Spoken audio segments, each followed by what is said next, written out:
નમસ્તે વિદ્યાર્થી મિત્રો, ગુડ મોર્નિંગ, જય મામાદેવ. કેમ છો બાળ મિત્રો? મજામાં છો ને? હા બાળકો, બીજા સેમમાં હિન્દી 2 લાઇન બુકમાં આપણે એક નિબંધ ખેલ કે મેદાન મેં 1 ઘંટા તે લખી લીધો છે અને હું આશા રાખું છું કે તમે બધા વિદ્યાર્થીઓએ સુંદર અક્ષરે વ્યવસ્થિત રીતે નિબંધ લખી લીધો હશે અને વાંચ્યો પણ હશે. તો બાળ મિત્રો, હવે આજે આપણે હિન્દી 2 લાઇન બુકમાં નિબંધ બીજો, જેનું નામ છે શ્રમ કા મહત્વ, તે લખીશું. તો બાળકો, ખોલો તમારી હિન્દી 2 લાઇન બુક. સૌપ્રથમ અનુક્રમણિકામાં ક્રમ છે બાળકો, ત્યાં લખો ક્રમમાં નંબર 2 અને ડેટમાં લખો 5/2/2021 અને આપણા નિબંધનું નામ છે શ્રમ કા મહત્વ. શ્રમ કા મહત્વ. આટલું અનુક્રમણિકાની અંદર કમ્પ્લીટ કરી લ્યો, ત્યારબાદ આપણે નિબંધ લખીશું. બાળકો, નિબંધ બીજો છે એટલે આપણે ક્રમ લખીશું નંબર 2, બરાબર, અને નામ લખીશું નિબંધનું શ્રમ કા મહત્વ. શ્રમ કા મહત્વ. શ્રમ એટલે પરિશ્રમ, મહેનત. તેનું શું મહત્વ છે તેનું વર્ણન કરતો નિબંધ આપણે લખવાનો છે. બાળકો, સારા અક્ષરે વ્યવસ્થિત રીતે અને રસવાઈ દીર્ઘાઈની ભૂલ વગર પેરેગ્રાફ પાડીને. તમને ખ્યાલ જ છે આપણે એક નિબંધ લખી લીધો એટલે કે આપણે એક પેરેગ્રાફ પૂરો થાય ત્યાં એક લાઈન છોડવાની છે. અને ચાલો હવે લખીશું, એક લાઈન છોડી અને પેરેગ્રાફ પાડજો બાળકો. લખો મારી સાથે. श्रम का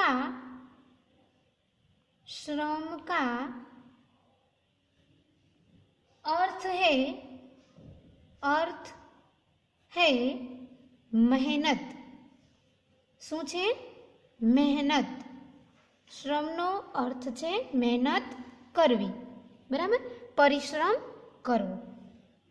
लगन और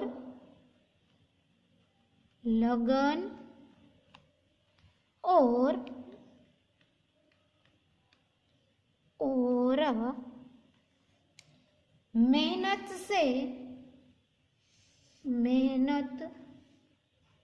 से अपना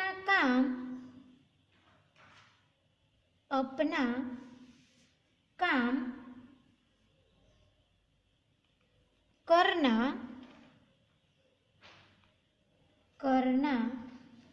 ही श्रम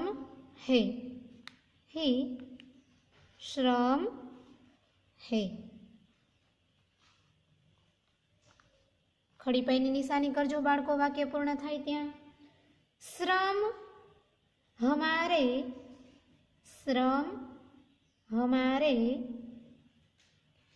जीवन का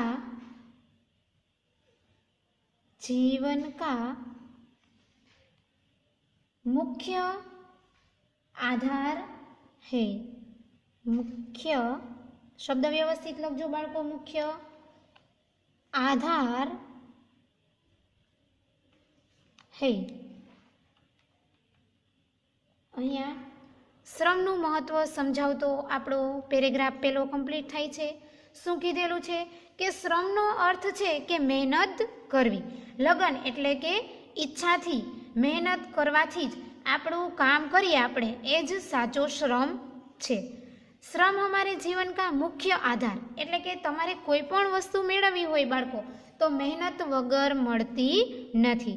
દાખલા તરીકે તમારે પરીક્ષામાં સારા માર્ક્સે પાસ થવું છે, પહેલો નંબર મેળવવો છે, તો તેના માટે તમારે શું કરવું પડશે? તો કે મન લગાવીને અભ્યાસમાં ધ્યાન આપવું પડશે અને મહેનત કરવી પડશે, બરાબર ને? તો કોઈ પણ વસ્તુ મેળવવા માટે આપણે મહેનત કરવી પડે. એ મહેનત છે એ જ આપણા જીવનનો મુખ્ય આધાર છે. તેના દ્વારા જ આપણે આપણું જીવન છે એ સારું બનાવી શકીએ છીએ અને ઊંચું અને સમાજની અંદર આપણું માન છે એ વધારવું હોય તો આપણા ખુદના પ્રયત્ન દ્વારા અને મહેનત દ્વારા જ આપણે મેળવી શકીએ છીએ આપણું માન. બરાબર ને બાળકો?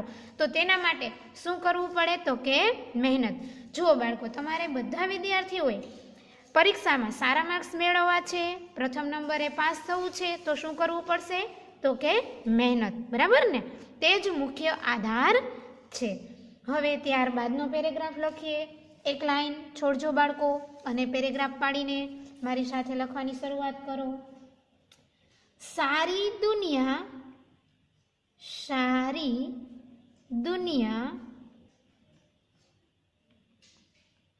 श्रम से ही चलती है. श्रम से ही चलती है. सारी दुनिया श्रम से ही चलती है. किसान के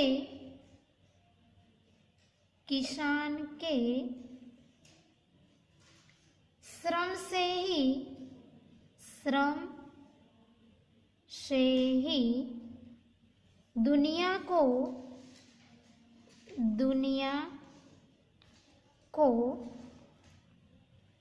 रोटी मिलती है. रोटी मिलती है. मजदूरों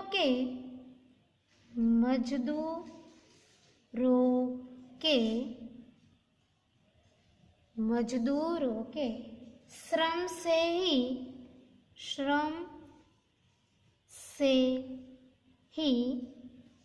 कारखाने चलते हैं. कारखाने चलते हैं. माली के श्रम से ही बगीचे में फूल खिलते हैं. फूल खिलते हैं. धोबी का श्रम ही हमारे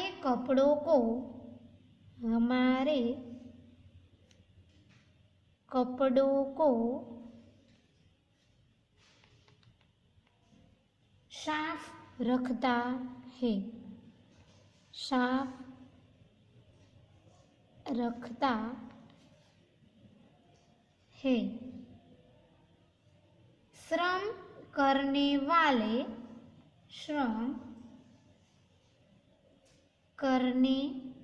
वाले विद्यार्थी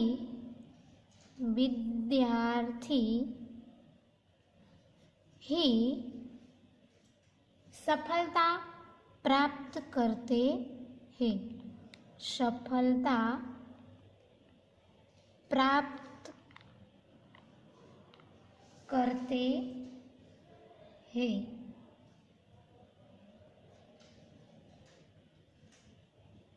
वैज्ञानिक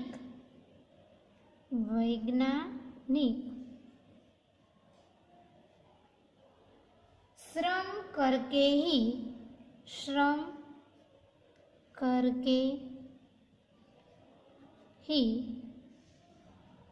बड़े बड़े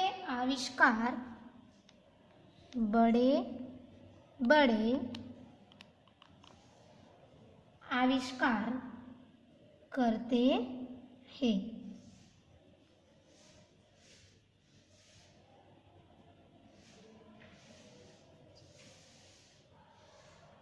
અહીંયા આપણો બીજો પેરેગ્રાફ છે તે કમ્પ્લીટ થાય છે. બીજા પેરેગ્રાફની સમજૂતી મેળવીએ બાળકો. શું કીધું છે કે સારી દુનિયા એટલે કે આખી દુનિયા છે તે શ્રમ એટલે કે મહેનત ઉપર જ ચાલે છે. તેમાં અલગ અલગ ઉદાહરણો આપેલા છે. ખેડૂતનું છે, મજૂરોનું છે, ધોબીનું છે, ત્યારબાદ વૈજ્ઞાનિકોનું છે, વિદ્યાર્થીનું છે. બરાબર, તો કે ખેડૂત છે એની મહેનતથી જ આખી દુનિયાને શું મળે છે? તો કે રોટલી. પછી મોટા મોટા કારખાનાઓ છે તે કોના દ્વારા ચાલે છે? તો કે જ્યારે મજૂરો કામ કરે છે ત્યારે. તેના વગર કારખાના પણ ચાલતા નથી. ત્યારબાદ બગીચાનું ઉદાહરણ આપેલું છે કે બગીચામાં ફૂલ છોડ ખીલેલા હોય છે, પણ કોના આધારે? તો કે માળી જે એના પાણી પીવડાવે છે ત્યારે તેમાં ફૂલો છે એ ખીલે છે. અને ધોબી છે તે પોતાનું કામ કરે છે ત્યારે લોકોના કપડાં છે તે સાફ રહે છે. ત્યારબાદ વિદ્યાર્થી કે જ્યારે તે મહેનત કરે છે ત્યારે જ તેને સફળતા પ્રાપ્ત થાય છે. અને ત્યારબાદ વૈજ્ઞાનિક તો કે તે નવી નવી શોધો કરે છે, પણ ક્યારે? તો કે તેના મહેનત થકી. તો મહેનત દ્વારા જ તે નવી નવી શોધો કરી અને દુનિયાને બતાવે છે, દુનિયાને આપે છે. બરાબર ને બાળકો? હા, મહેનત વગર કંઈ જ થતું નથી. કાંઈ પણ આપણે નવું કરવું હોય તો તેના માટે મહેનત કરવી પડે. સફળતા પ્રાપ્ત કરવા માટે મહેનત ખૂબ જ જરૂરી વસ્તુ છે. અહીંયા બીજો પેરેગ્રાફ કમ્પ્લીટ થાય છે. ત્યારબાદ હવે આપણે લખીએ ત્રીજો પેરેગ્રાફ બાળકો. ચાલો એક લાઈન છોડી અને લખો મારી સાથે પેરેગ્રાફ પાડીને. अपना पेट भरने के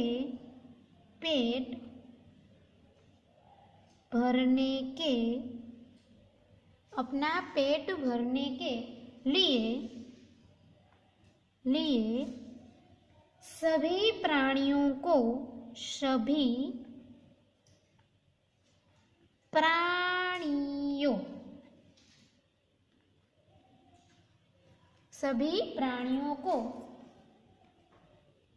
श्रम करना पड़ता है।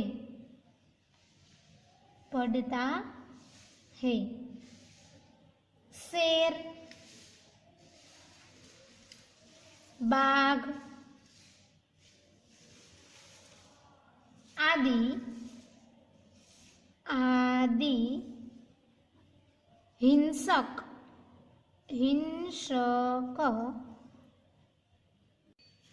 प्राणी अपना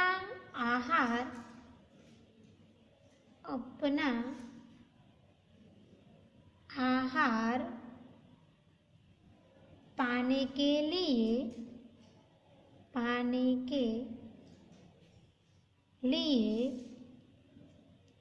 शिकार करते हैं।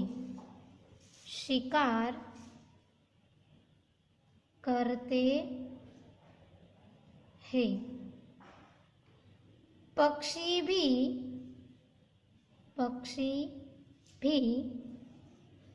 दिन भर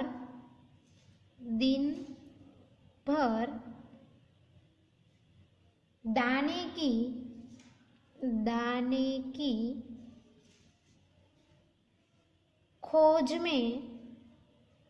खोज में रहते हैं। पक्षी भी दिन भर दाने की खोज में रहते हैं। चींटी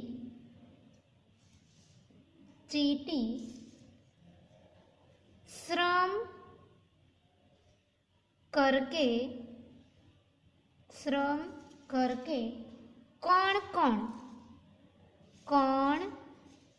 कौन इकट्ठा करती है।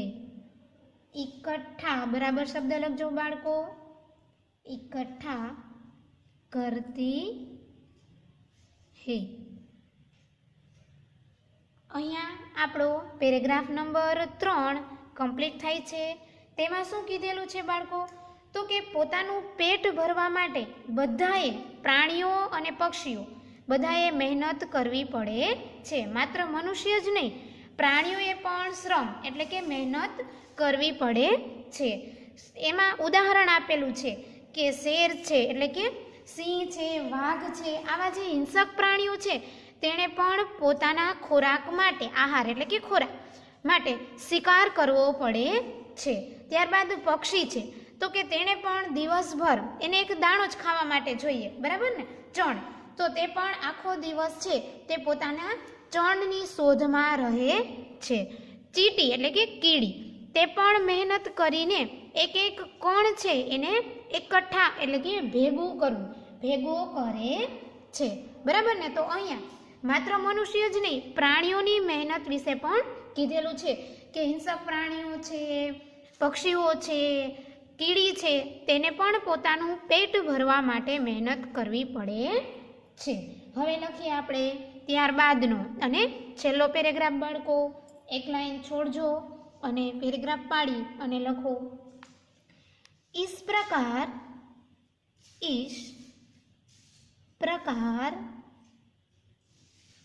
श्रम से ही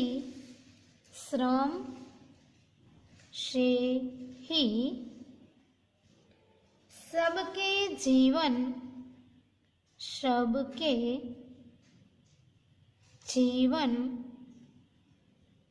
की गाड़ी, सबके जीवन की गाड़ी चलती है।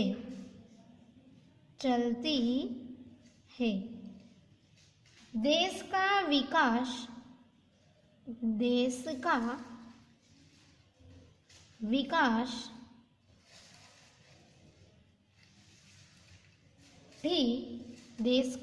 विकास भी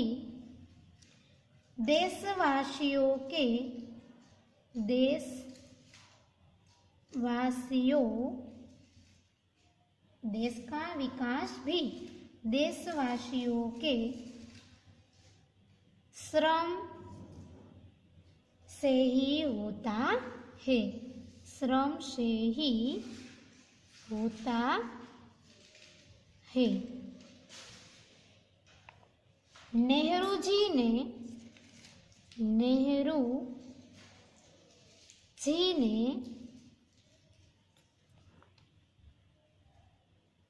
हमें कोमा करजो बाळको, आराम हराम है, अहींया कोमा पूरा करवाना छे। आराम हराम है ए सूत्र लखवानुं छे। का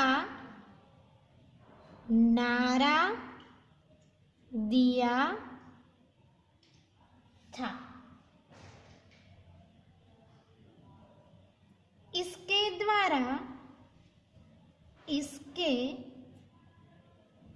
द्वारा उन्होंने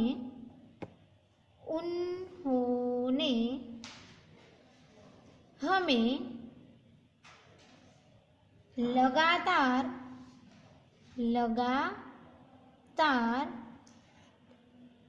श्रम करने का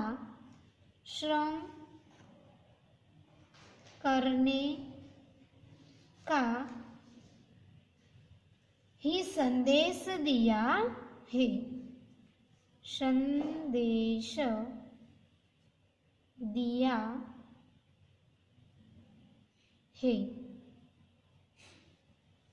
અહીંયા આપણો નિબંધ 2 પૂર્ણ થાય છે. છેલ્લો પેરેગ્રાફ છે તેમાં શું કીધેલું છે કે આ જ રીતના મહેનતથી જ બધાયના જીવનની જે ગાડી છે જે ચાલે છે. અને દેશનો વિકાસ પણ ક્યારે થાય છે તો કે દેશવાસીઓ, દેશમાં રહેનારા જે દેશવાસીઓ છે તેને મહેનત દ્વારા જ દેશનો વિકાસ પણ થાય છે. તેના માટે એક સરસ નારા એટલે કે સૂત્ર આપેલું છે. કોણે આપેલું છે તો કે નહેરુજીએ. કયું સૂત્ર આપ્યું હતું તો કે આરામ હરામ હે, એટલે કે આરામ કરવો એ હરામ જેવો છે. તેના થકી આપણે દેશનો વિકાસ કે આપણો ખુદનો વિકાસ કરી શકતા નથી. તેના દ્વારા આ સૂત્ર દ્વારા તેણે શું કીધું છે કે નિરંતર આપણે મહેનત કરતું રહેવું જોઈએ તેવો સંદેશ આપેલો છે. તો બાળ મિત્રો અહીંયા આપણો નિબંધ 2 પૂર્ણ થાય છે. તમારે બધા વિદ્યાર્થીઓએ સારા અક્ષરે વ્યવસ્થિત રીતે 2 લાઇન બુકમાં આ નિબંધ લખી લેવાનો છે અને સાથે સાથે વાંચવાનો પણ છે. તો આજના પીરિયડમાં આપણે અહીંયા સુધી રાખીએ. ફરી મળીશું ત્યારે આપણે આગળ અભ્યાસ કરીશું. ત્યાં સુધી બધા વિદ્યાર્થીઓને મારા જય મામાદેવ બાળ મિત્રો.